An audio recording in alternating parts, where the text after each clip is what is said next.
Om Swastiastu. Perkenalkan, nama Sani Putusrasih, kelas 12 Peraturan A, nomor absen 20. Pada video kali ini, saya akan membahas tentang materi agama Hindu, yaitu tentang hukum Hindu. Hukum Hindu adalah sebuah tata aturan yang membahas aspek kehidupan manusia yang menyangkut tentang keagamaan, hak dan kewajiban sebagai makhluk individu atau makhluk sosial, dan kewajiban sebagai warga negara. Hukum Hindu berfungsi untuk membatasi kepentingan manusia yang satu dengan manusia yang lain dan mempererat suatu tali persaudaraan. Hukum ini juga meningkatkan kerjasama individu maupun kerjasama secara berkelompok. Hukum Hindu memiliki sanksi yang bersifat tegas dan nyata. Hukum Hindu memiliki tujuan yaitu mencapai keadilan, kedamaian, mempererat tali persaudaraan, dan menciptakan suatu kerjasama.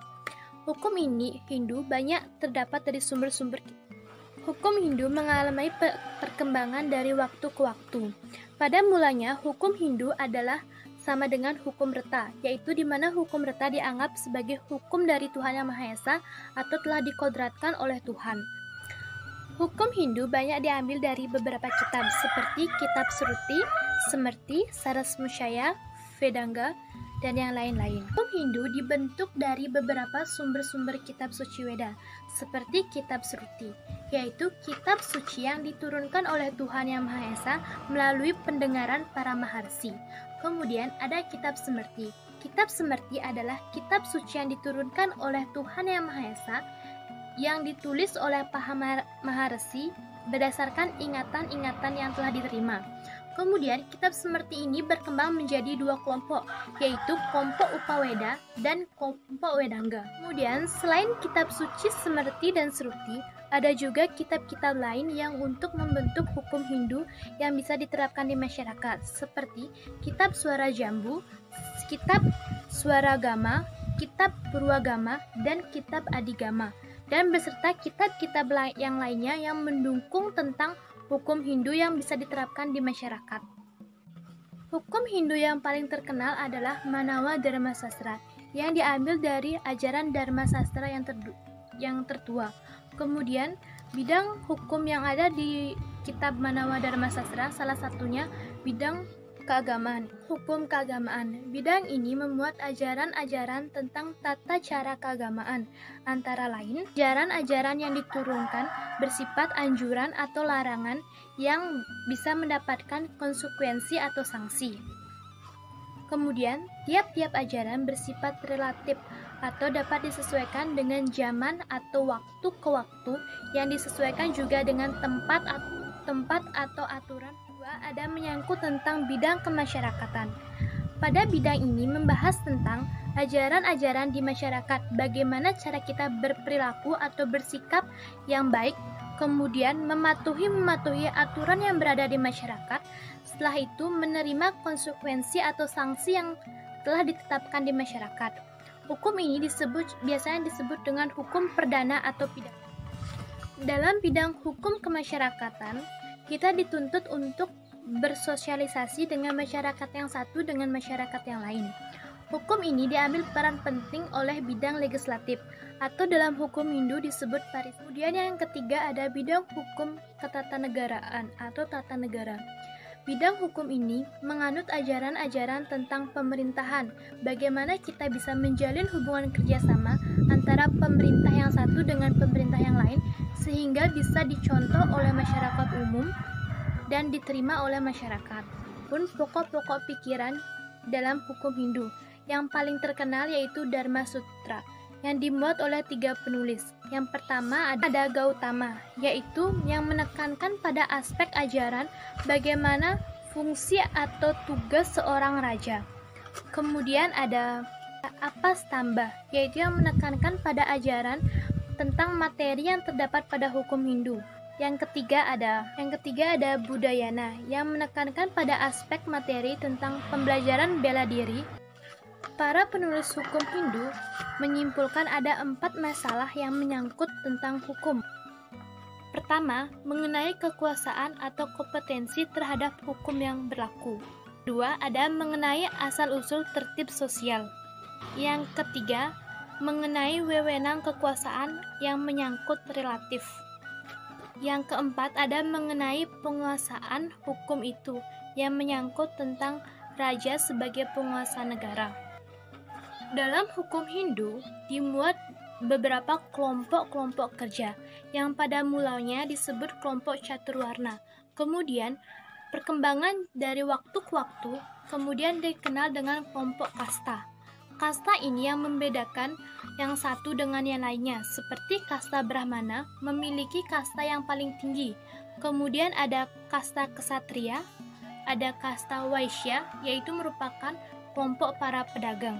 Kemudian ada kasta Sutra, yang ini merupakan kelompok yang paling rendah, karena biasanya disebut kelompok budak. Ini adalah yang membedakan kelompok yang satu dengan kelompok yang lainnya. Peninjauan sumber hukum Hindu dapat dimuat dari beberapa kemungkinan. Salah satunya hukum Hindu arti dari sejarah. Hukum Hindu yang dimaksud dalam ini diambil dari beberapa peningkatan sosial atau perkembangan dari waktu ke waktu yang berkembang di suatu masyarakat tertentu, sehingga memunculkan hukum yang dibuat dan diyakini dan diterapkan di masyarakat tersebut. Kemudian hukum ini berkembang dari waktu ke waktu sehingga hukum ini dapat ditingkatkan atau telah dilupakan oleh masyarakat tersebut. Ada sumber hukum Hindu yang diambil dari sosiologi, merupakan yang diambil dari sosial atau tentang perekonomian masyarakat tersebut, baik itu dari waktu yang sebelumnya atau waktu yang sudah terjadi, sehingga dapat diambil untuk sebagai sumber. Sumber hukum Hindu yang diambil dari secara formal. Ini merupakan sumber-sumber hukum yang diambil dari undang-undang, traktat, adat istiadat, maupun hubungan internasional antara satu negara dengan negara yang lainnya. Dapat ahli hukum yang mengerti tentang arti hukum yang pas yang bisa diterapkan di masyarakat, yang bisa diyakini, dan yang bisa dijalankan oleh masyarakat tersebut. Sumber hukum melalui filsafat. Sumber hukum melalui filsafat dapat ditinjau dari kepercayaan yang berkembang di suatu masyarakat tersebut tentang penyucian diri, tentang dharma atau perilaku, serta tingkah laku yang diterapkan dari masyarakat tersebut, sehingga bisa menjadikan sumber hukum dan terciptanya hukum yang pas bagi masyarakat dan diterima serta diterapkan dari masyarakat tersebut. Kemudian ada pula sumber hukum yang diambil dari Weda. Seperti yang saya tadi jelaskan, yaitu meliputi Sruti, Smriti, Sila, Sadascaya, dan Atmastuti,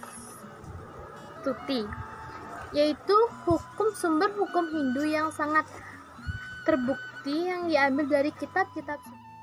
Kemudian kesimpulannya, dari pelajaran hukum Hindu, kita dapat mengambil beberapa sumber-sumber yang bisa membentuk suatu hukum yang pas dari masyarakat. Pada sesungguhnya, hukum Hindu adalah hukum yang mengatur tentang tata perilaku kita di masyarakat maupun di luar masyarakat, sehingga terciptanya suatu hubungan yang harmonis dan kerjasama yang bagus yang bisa menetapkan tujuan, yaitu keadilan, kesejahteraan, kebahagiaan bagi umat manusia. Kemudian hukum Hindu yang paling penting yaitu hukum Rta, karena dia percayai adalah hukum yang dikodratkan oleh Tuhan Yang Maha Esa, yang bisa terjadi kapanpun tanpa sepengetahuan manusia tersebut. Hukum Hindu dapat terlaksana jika semua orang menyadari hukum itu penting untuk mencapai keadilan tentunya. Hukum Hindu dipengaruhi oleh tentang tingkah laku kita, yang meliputi ajaran Dharma, yaitu ajaran kebaikan, bagaimana cara kita menghayati hak dan kewajiban kita sebagai makhluk sosial yang tentunya sebagai agama Hindu. Di sini kita dituntut untuk selalu berbuat dharma, karena dharma adalah ajaran yang paling penting yang bisa diterapkan di masyarakat untuk mencapai tujuan dari hukum Hindu tersebut. Sekian materi presentasi dan penjabaran mengenai hukum Hindu. Jika ada salah perkataan atau penjabaran yang tidak sesuai dengan materi hukum Hindu, saya mohon maaf. Sekian dan terima kasih. Om Santi Santi Santi Om.